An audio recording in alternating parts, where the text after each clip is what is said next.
Bonjour à tous et bienvenue dans le journal de la mi-journée. Je suis ravie de vous accueillir. Commençons par les titres. En Côte d'Ivoire, la place de la femme, le code des douanes et l'élection du président de la Confédération africaine de football. Des sujets au centre du Conseil des ministres tenu hier au palais présidentiel dans la commune du Plateau. Rencontre présidée par le chef de l'État Alassane Ouattara.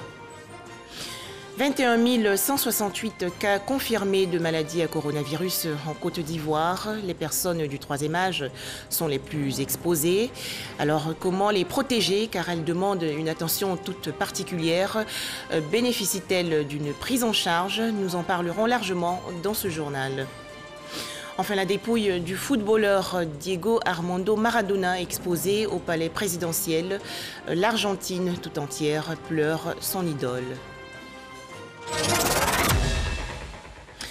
Tout d'abord, le message de félicitations du roi de l'Arabie Saoudite au président de la République de Côte d'Ivoire, Alassane Ouattara. Excellence, Monsieur le Président de la République, à l'occasion de votre réélection en qualité du Président de la République de Côte d'Ivoire, j'ai le plaisir de vous adresser mes plus sincères félicitations et vous transmettre ainsi qu'à votre peuple et à votre pays frère les meilleurs vœux de succès, davantage de progrès et du développement. Très haute considération. Votre frère, serviteur des deux saintes mosquées, Salman bin Abdulaziz Al Saoud, le roi de l'Arabie saoudite. La Côte d'Ivoire partage la peine du peuple nigérien en ce moment de deuil et assure ses sentiments les plus affectueux. Voici le message de condoléances du président de la République de Côte d'Ivoire, Alassane Ouattara, adressé à son homologue Mahamadou Issoufou.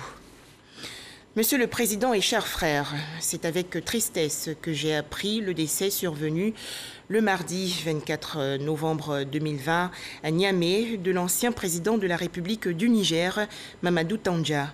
En cette douloureuse circonstance, le peuple et gouvernement ivoirien se joignent à moi pour adresser à votre Excellence, au gouvernement et au peuple frère du Niger, ainsi qu'à toute la famille de l'illustre disparu, mes condoléances les plus attristées et ma profonde compassion. Je salue la mémoire de cet éminent homme d'État qui a servi son pays avec dévouement et abnégation. Haute et fraternelle considération signée Alassane Ouattara, président de la République de Côte d'Ivoire.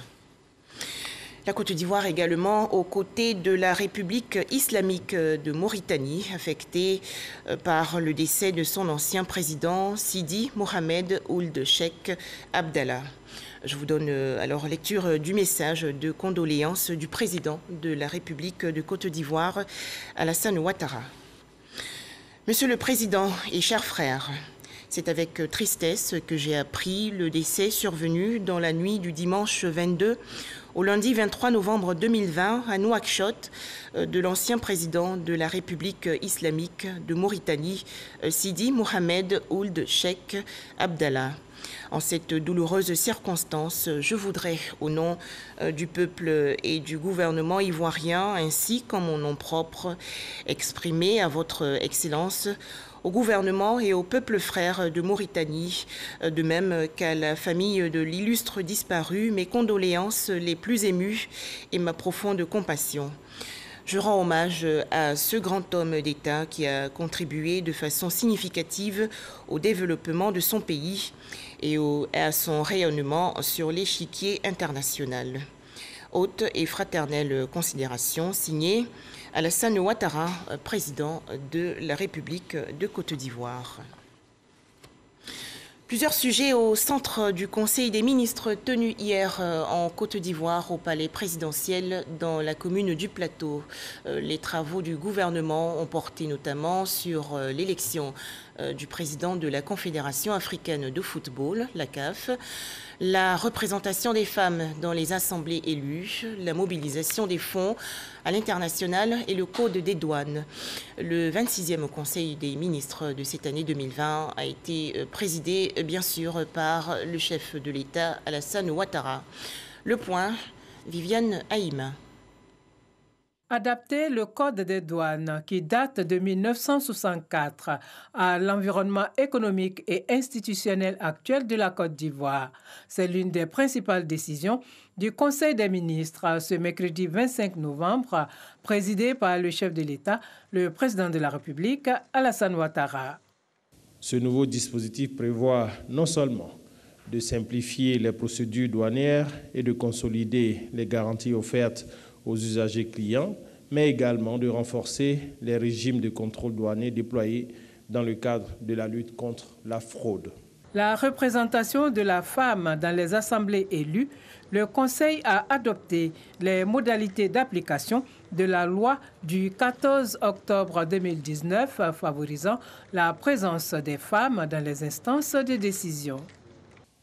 Ce décret fait obligation aux partis et aux groupements politiques de présenter un minimum de 30% de femmes sur le nombre total de candidats présentés lors des élections des députés, des sénateurs, des conseillers régionaux, des conseillers de district et des conseillers municipaux. En revanche, il prévoit, en vue d'encourager les formations politiques à favoriser davantage la représentation de la femme, un financement public supplémentaire pour tout parti politique ou groupement politique dont le nombre de candidates atteint au moins 50% sur le nombre total des candidats présentés au cours de la consultation électorale. Il faut relever que ceci part d'un décret qui date de 2019 que le président de la République avait pris. Ceci en lien avec les différentes conventions au niveau international, en l'occurrence la Convention nationale sur l'élimination de toutes sortes de discriminations à l'égard des femmes et le protocole de la Charte africaine des droits de l'homme et des peuples relative aux droits des femmes. Et puis l'évaluation citoyenne des actions de l'État. Le gouvernement a examiné le bilan de l'Observatoire du service public. Au cours de la période du 1er juillet au 30 septembre 2020, l'OSEP a enregistré 2764 requêtes adressées à 44 départements ministériels. La grande majorité de ces requêtes, soit 79,20%, portaient sur des demandes d'information. Aussi, compte tenu du besoin continu d'améliorer la satisfaction de l'usager, le Conseil a instruit le ministre de la Modernisation de l'administration et de l'innovation du service public à l'effet d'accentuer les actions de sensibilisation auprès des populations sur l'utilisation des canaux mis à leur disposition pour exprimer leurs avis et suggestions sur le service public. Pour l'élection à la présidence de la Confédération africaine de football, la Côte d'Ivoire soutient la candidature de Jacques Anouma. Notre compatriote, l'ambassadeur Jacques-Bernard Daniel Anouma, a fait acte de candidature à la présidence de la CAF, fêtière et instance de prise de décision dans le domaine du football sur le continent africain. Le Conseil a décidé d'apporter le soutien de l'État à la candidature de notre compatriote à l'occasion de l'Assemblée générale élective du président de cette institution, prévue le 12 mars 2021 à Rabat, au Maroc. Aussi, le Conseil a instruit le ministre des Sports et l'ensemble des ministres concernés à l'effet de prendre les mesures dirigeantes aux fins du succès de cette mission. Notons que le prochain Conseil des ministres est prévu pour se tenir le 9 décembre 2020. Autre actualité, l'opération de l'Eurobond lancée par la Côte d'Ivoire il y a quelques jours sur le marché international a été très fructueuse. Plus de 655 milliards de francs CFA, c'est le montant capté par le pays. Les explications détaillées de Adama Koné. La signature de l'État de Côte d'Ivoire auprès des bailleurs de fonds garde toute sa crédibilité. Le pays vient de réaliser un score remarquable sur le marché international des capitaux. Le montant qui a été levé de 1 milliard d'euros. Alors ce montant a été calibré sur la base des objectifs poursuivis, notamment la réduction des risques de refinancement sur nos eurobonds déjà sur le marché. Le deuxième objectif poursuivi, c'est de rallonger la maturité de la dette que nous avons. Le troisième objectif, c'est de réduire en fait les risques liés au change. Et puis bon, il y a un quatrième objectif bien sûr, c'est celui qui consiste à financer en fait, les besoins résiduels du budget 2020. Nous avons obtenu un taux de 5%, qui est le taux le plus bas que nous avons pu obtenir depuis que la Côte d'Ivoire a accès au marché de capitaux international. 1 milliard d'euros, soit plus de 655 milliards de francs CFA. Pour réaliser cette performance, le pays s'est présenté au guichet des investisseurs internationaux avec une arme secrète. C'est bien sûr le leadership du président de la République qui a donné, disons, la vision qu'il a. Et depuis plusieurs années, disons, le pays est géré sur la base donc, de cette vision. Et le président, avec le leadership qu'il a, ça nous a permis, en fait, aux différents ministères de travailler à faire en sorte que la gouvernance soit la plus efficace possible et que surtout, en ce qui nous concerne, que la gestion économique soit la plus efficace possible et que les finances publiques soient gérées de la façon également la plus efficace possible. À cela s'ajoutent les agrégats macroéconomiques tels que le taux d'endettement de moins de 40% contre une norme communautaire de 70%. Une inflation maîtrisée à moins de 1% comparativement au plafond de 3% de l'UEMOA et un taux de croissance de 1,8% en 2020 malgré le coronavirus. Des chiffres qui ont forcé l'intérêt et l'admiration des bailleurs de fonds pour la Côte d'Ivoire. Un tout autre sujet à présent, le médiateur de la République de Côte d'Ivoire reçu par le président du PDCI RDA. Adama Toungara a échangé hier avec Henri Konan Bédié sur la situation sociopolitique du pays. Le médiateur de la République, Adama Toungara, a ainsi encouragé le président du PDCI RDA, Henri Konan Bédié, à poursuivre le dialogue. Plus de détails dans ce reportage de Mamadou Kouassi. Adama Toungara à la résidence du président du PDCI RDA à Cocody, ici à Abidjan. Le médiateur de la République est allé échanger avec le président Henri Konan Bédié sur la situation sociopolitique qui prévaut actuellement en Côte d'Ivoire. La poursuite du dialogue entre le président de la République, Alassane Ouattara, et le président Henri Konan Bédié entamé le 11 novembre dernier a été également évoquée au cours de cet entretien. Adama Toungara n'a pas caché sa satisfaction et son espoir d'une nation apaisée et prospère à la sortie de sa rencontre avec le président du PDCI RDA. J'ai félicité le président pour avoir accepté la main tendue de son Excellence M. Alassane Ouattara, président de la République de Côte d'Ivoire. J'ai pris bonne note de suggestions que m'a fait M. le Président Henri Konan Bédié. Je l'ai évidemment encouragé à poursuivre le dialogue, à persévérer dans cette voie royale du dialogue, pour que la paix soit une paix durable en Côte d'Ivoire. Je me suis permis de lui demander de venir le revoir pour continuer qu'on appelle l'entretien que j'ai eu avec lui. Le médiateur de la République a en outre signifié que son institution et lui sont à pied d'œuvre pour ramener définitivement la paix en Côte d'Ivoire. Déjà, des missions sont sur le terrain selon lui pour rencontrer les différentes communautés afin de faciliter le retour de la cohésion sociale dans les régions victimes de violences communautaires. Non aux violences faites aux femmes, c'est le cri d'alarme poussé par les acteurs de la lutte, notamment le ministère ivoirien de la femme, ONU Femmes et l'Organisation mondiale de la santé. Ces trois institutions ont lancé hier les 16 jours d'activisme contre les violences basées sur le genre. Thème retenu pour cette 30e édition, zéro violence domestique, je m'engage. Jean Djadji.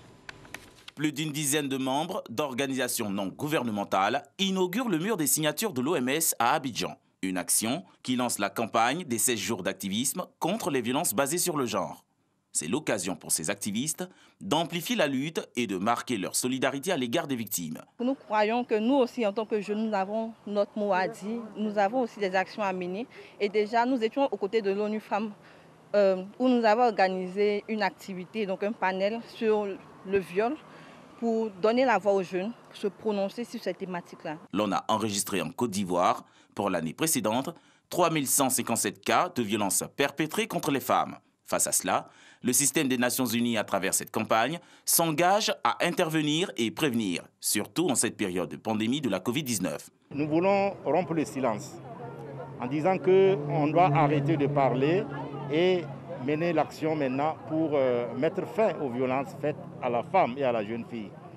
C'est à travers cette journée que nous voulons que chacun de nous s'engage. Nous demandons vraiment que toute la population et surtout les communautés embrassent ce combat aux côtés des Nations Unies. La parole est donc donnée aux activistes jusqu'au 10 décembre 2020, journée des droits de l'homme, pour dire non aux violences faites aux femmes.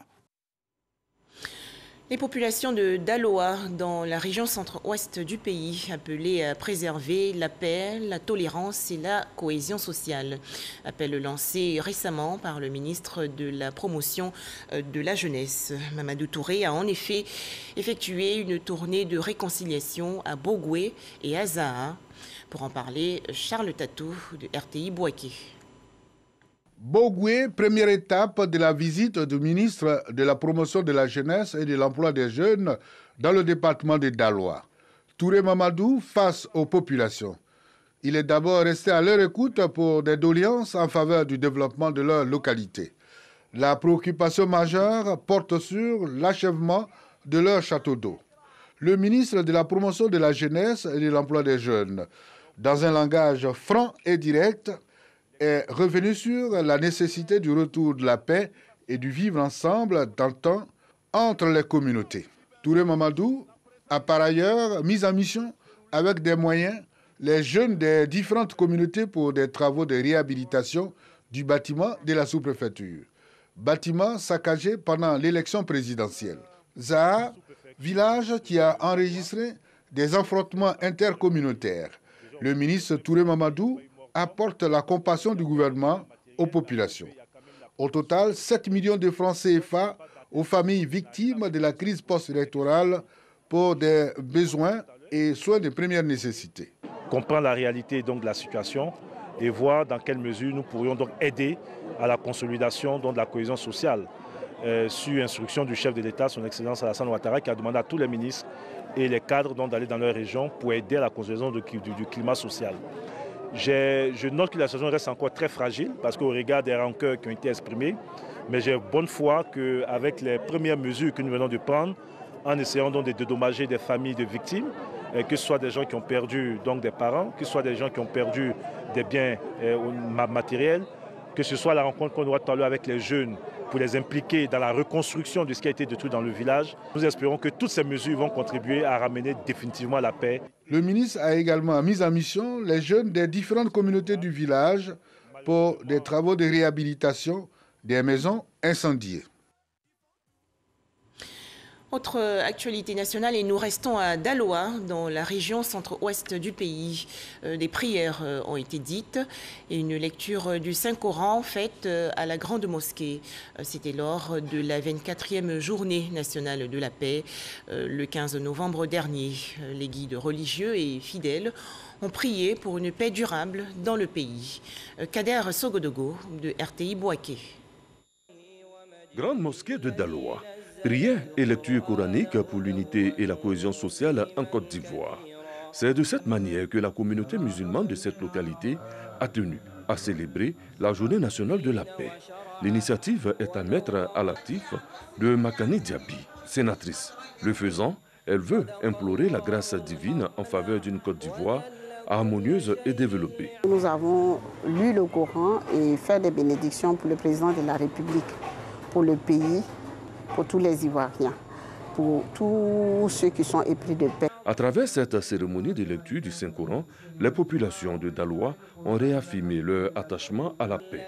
Ces populations entendent jouer leur partition dans la consolidation de l'unité nationale et la sensibilisation pour combattre toutes sortes de divisions en Côte d'Ivoire. En image, un tout autre sujet avec cette bonne nouvelle pour les jeunes entrepreneurs de Côte d'Ivoire. La plateforme de services Côte d'Ivoire et la Banque Populaire ont en effet signé il y a quelques jours 2 conventions portant sur l'accompagnement financier et l'accès au crédit de 6 000 jeunes. À présent, la page dédiée à la lutte contre le coronavirus. Attention, environ 1 500 000 cas dans le monde.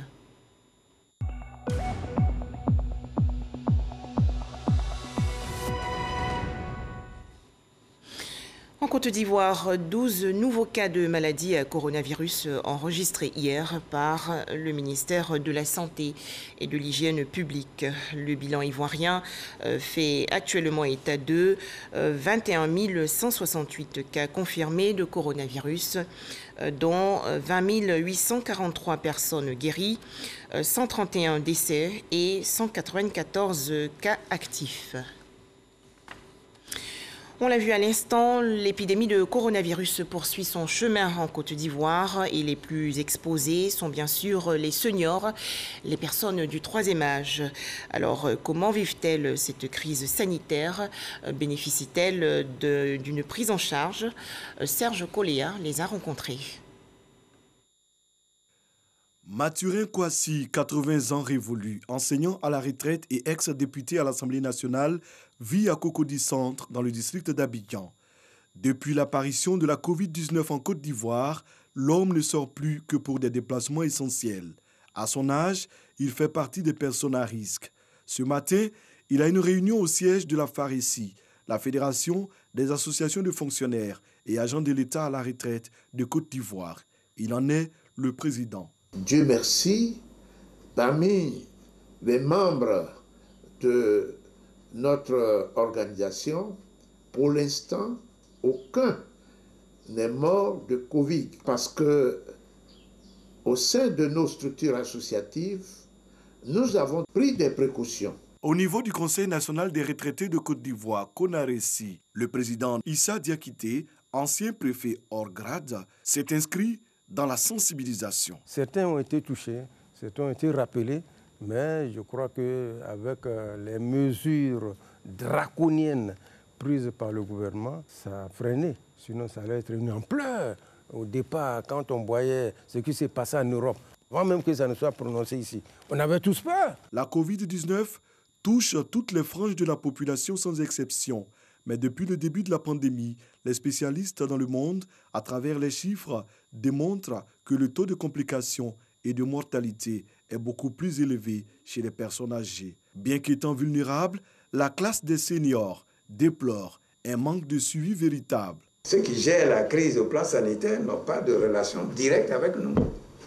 On est mêlé à la population comme tout le monde. Il n'y a pas de disposition particulière pour les personnes du troisième âge. Cette situation remet en question le traitement accordé de façon générale aux personnes âgées. Il faut dire que de plus en plus on forme des gériatres. Vous avez de plus en plus de gériatres qui s'occupent spécifiquement des personnes âgées. Ces personnes-là, généralement, elles sont prises en charge dans un cadre, je dirais, interdisciplinaire, du fait des comorbidités qu'elles ont. C'est-à-dire, une personne de troisième âge, si elle présente le Covid, elle peut présenter en plus du Covid, comme on a constaté, d'autres maladies. Si le médecin la prend en charge, il faut que le gériatre, qui est le spécialiste en matière d'affection des personnes âgées, soit impliqué. Il faut que, si c'est un hypertendu, il faut que le cardiologue soit impliqué. Si c'est quelqu'un qui présente un diabète, il faut que le diabétologue soit impliqué. Donc, on le prend en charge dans un cadre plus holistique. Le directeur de l'Institut national d'hygiène publique rappelle que des dispositions particulières ont été prises pour leur assurer une meilleure sécurité sanitaire. Ils sont surtout prioritaires dans les centres de dépistage. Nous avons même des équipes d'intervention rapide. Aujourd'hui, chaque fois que l'information, l'alerte vient de personnes âgées, rapidement ces équipes-là se mettent en place pour aller les voir.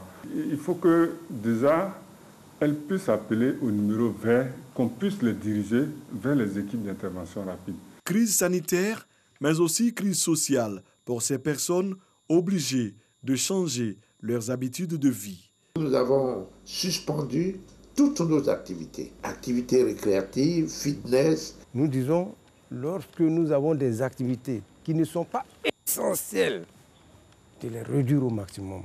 Par exemple, aller au funérailles, aller au baptême, aller... Moi, j'ai donné des cours à l'ENA, mais j'ai tout suspendu à cause de tout ça. Pour les soutenir socialement, des efforts ont été déployés, notamment par la CEGRAE, la Caisse générale de retraite des agents de l'État de Côte d'Ivoire. Vous voyez combien la maladie a décimé en Europe des personnes âgées. Notre gouvernement ici en Côte d'Ivoire a su anticiper et prendre les mesures à temps et efficacité pour que ces impacts au plan social et économique soient fortement atténués. À la CEGRAE, les mesures barrières ont été renforcées, avec notamment la distanciation sociale. Mieux, les retraités, notamment les personnes âgées de plus de 65 ans, ont été sensibilisées. Elles privilégient désormais le centre d'appel et la plateforme CEGRAE. Objectif, leur éviter de se déplacer au point d'accueil pour toutes leurs demandes, face aux dangers qui les menacent au quotidien. Il faut reconnaître que le gouvernement a joué un grand rôle. Maintenant qu'il essaie de construire des centres hospitaliers, des centres sanitaires pour les personnes âgées, parce que nous n'avons pas les mêmes maladies que les autres. Nous aussi, association, nous avons joué notre rôle et aujourd'hui, où je vous parle, je suis en train d'envisager des tournées au niveau de la Côte d'Ivoire pour aller dire attention, nous sommes le maillon faible, mais ne restons pas faibles.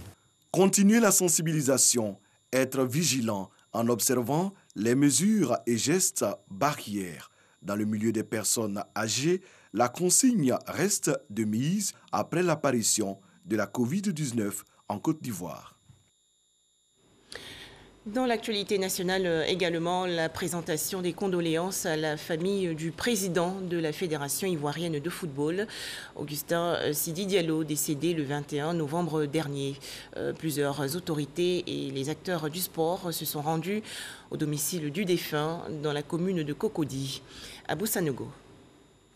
C'est une forte délégation de membres du gouvernement conduite par le Premier ministre Ahmed Bakayoko qui est allé présenter ses condoléances et celles du président de la République Alassane Ouattara à la famille de l'ex-président de la Fédération ivoirienne de football, Augustin Sidi Diallo, décédé le samedi 21 novembre dernier des suites de la Covid-19.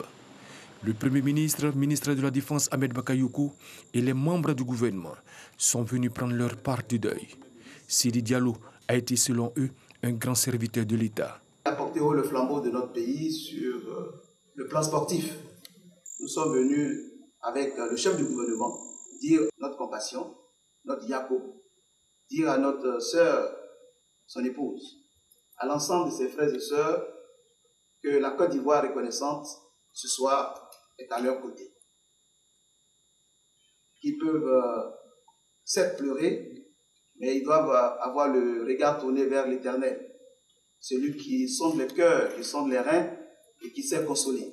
Augustin Sidi Diallo sera inhumé le vendredi 27 novembre à Djekanou dans la région du Bélier dans la stricte intimité familiale. Par ailleurs, une cérémonie d'hommage du monde sportif à l'illustre disparu sera organisée par le ministère des Sports le samedi 28 novembre prochain au Parc des Sports de Treichville.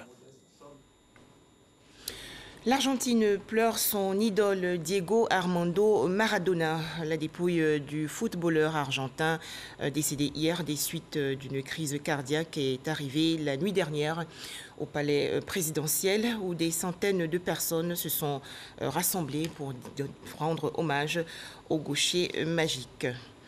Diego Armando Maradona qui a fortement marqué le football mondial.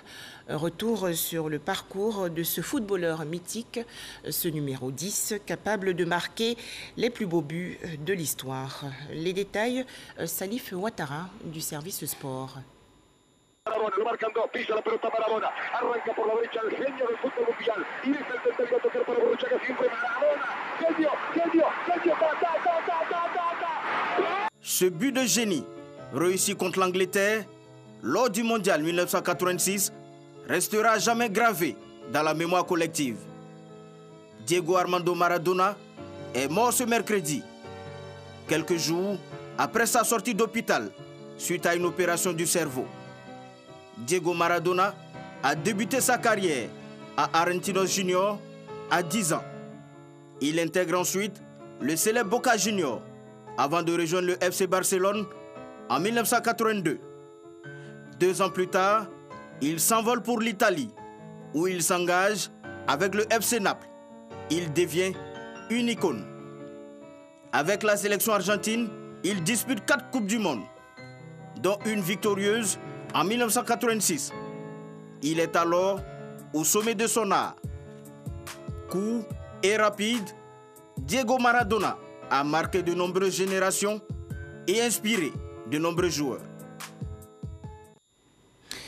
La proclamation des résultats provisoires de la présidentielle et des législatives du 22 novembre dernier au Burkina Faso.